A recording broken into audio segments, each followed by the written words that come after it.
दोस्तों नमस्कार, मैं संजय मक्कू मौजूद है देश रोजाना के डिजिटल मीडिया मंच पर।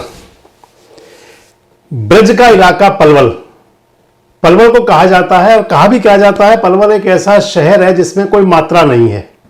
और कहते हैं कि जिनके नाम में कोई मात्रा नहीं होती वो बहुत टेढ़े मेढ़े होते हैं, भले ही कितने सीधे प्रतीत हो, लेकिन वहां का जो फलसफा होता है कुछ बिल्कुल अलग अंदाज में होता है। अब पलवल की देखें तो पलवल की राजनीति भी हमेशा अलग अलग प्रकार के रंग लेती है।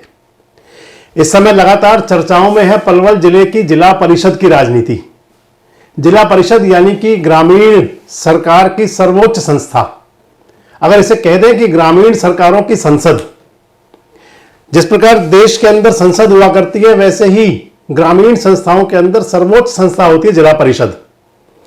जिला परिषद के बाद में ब्लॉक समिति होती है, सरपंच होते हैं, फिर मेंबर पंचायत हुआ करते हैं।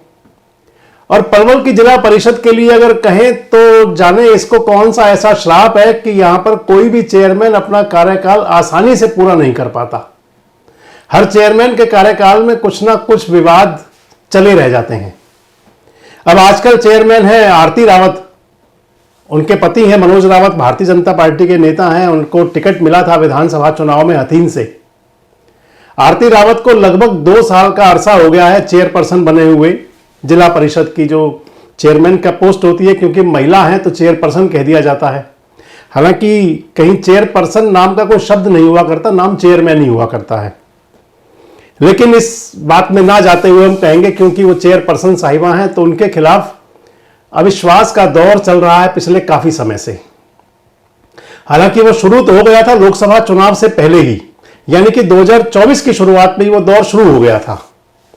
लेकिन क्योंकि उसके बाद में लोकसभा चुनाव थे, फिर विधानसभा चुनाव थे, तमाम बातें थी, तो उसको लेकर के जो बड़े नेता हैं उन्होंने उस विवाद को थामे रखा था।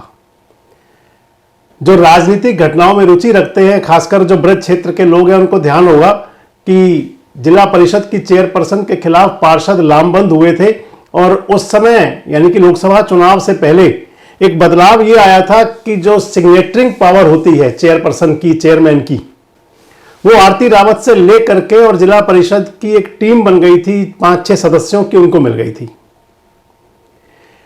लोकसभा का चुनाव हो गया, उसके बाद विधानसभा का चुनाव हो गया। विधानसभा चुनाव में मनोज रावत कैंडिडेट हुए हथीन विधानसभा क्षेत्र से, लेकिन चुनाव जीत नहीं पाए। लगभग 35-34 हजार वोटों के अंतर से चुनाव हार गए।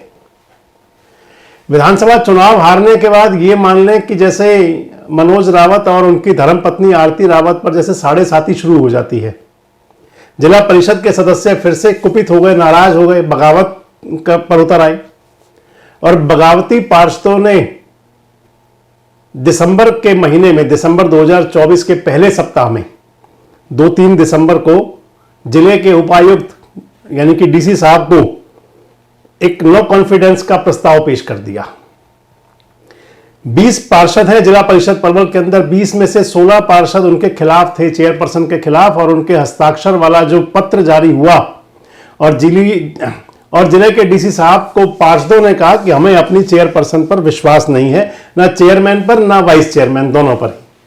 वाइस चेयरमैन वीरेंद्र सिंह जी हैं, बैसला साहब हैं। दोनों के खिलाफ अविश्वास प्रस्ताव जो दिया जिला परिषद के सदस्यों ने, तो इसके साथ ही शुरू हो गया उनके जो यानी कि जिला परिषद के सदस्य हैं, चेयरमैन हैं, उनके पीछे जो उनके राजनीतिक काका हैं, उनका भी पावर गेम शुरू हो गया। उनके अंदर जो वर्चस्व की लड़ाई है, पावर की लड़ाई है, वो भी शुरू हो गई।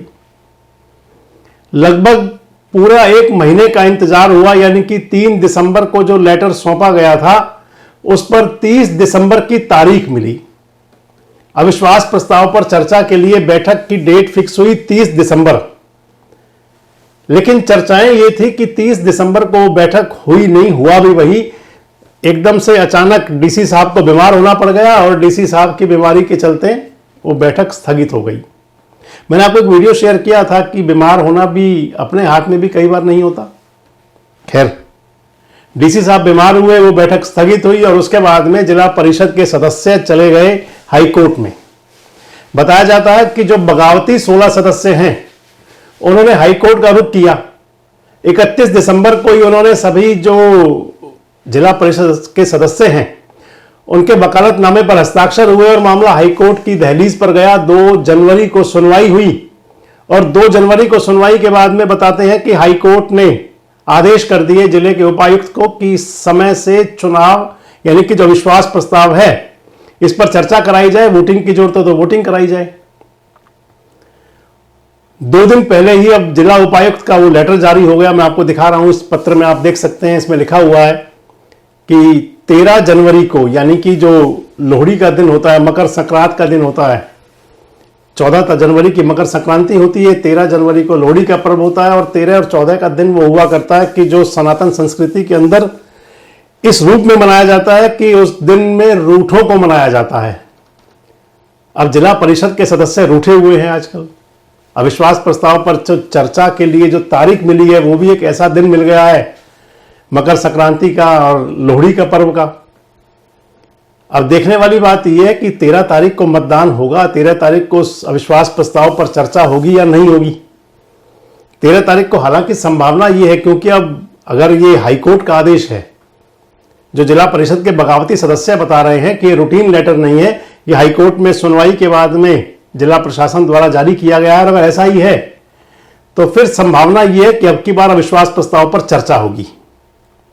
अब सबसे महत्वपूर्ण बात यह आ जाती है कि जो पावर गेम चल रहा है राजनेताओं के बीच में, जो राजनीतिक घटनाक्रम में रुचि रखते हैं वो मेरी बात समझ रहे होंगे कि जो पॉलिटिशियंस के बीच में भारतीय जनता पार्टी के जो नेता हैं, राज्य सरकार के प्रतिनिधि हैं, केंद्र सरकार के प्रतिनिधि हैं, और उनके बीच में जो आजकल पावर गेम चल रहा है वो पावर गेम कितना होगा।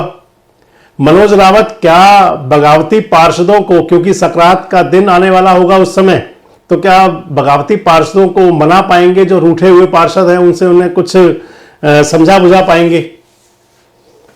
और क्या मनोज रावत और आरती रावत, यानी कि आरती रावत का तो नाम आता है, चेयरपर्सन है वो, लेकिन राजनीतिक परंपराएं कुछ ऐसी हैं कि महिला जो चुने हुए प्रतिनिधि हैं वो भी मात्र रबर स्टैंप बनकर के रह जाती हैं। ये मैं नहीं कह रहा हूं, आप देख सकते हैं, खासकर ग्रामीण संस्थाओं में तो खासकर ये हुआ करता है। अब महत्वपूर्ण बात यह है कि आरती रावत की कुर्सी 13 जनवरी को बचेगी या जाएगी। अविश्वास प्रस्ताव पर चर्चा होगी तो उस समय माहौल क्या बनेगा। और सबसे महत्वपूर्ण बात यह आ जाती है कि बगावती पार्षद क्या 13 जनवरी तक इकट्ठे रह पाएंगे और या फिर उनमें कोई सेंध लग जाएगी। आपको क्या लगता है?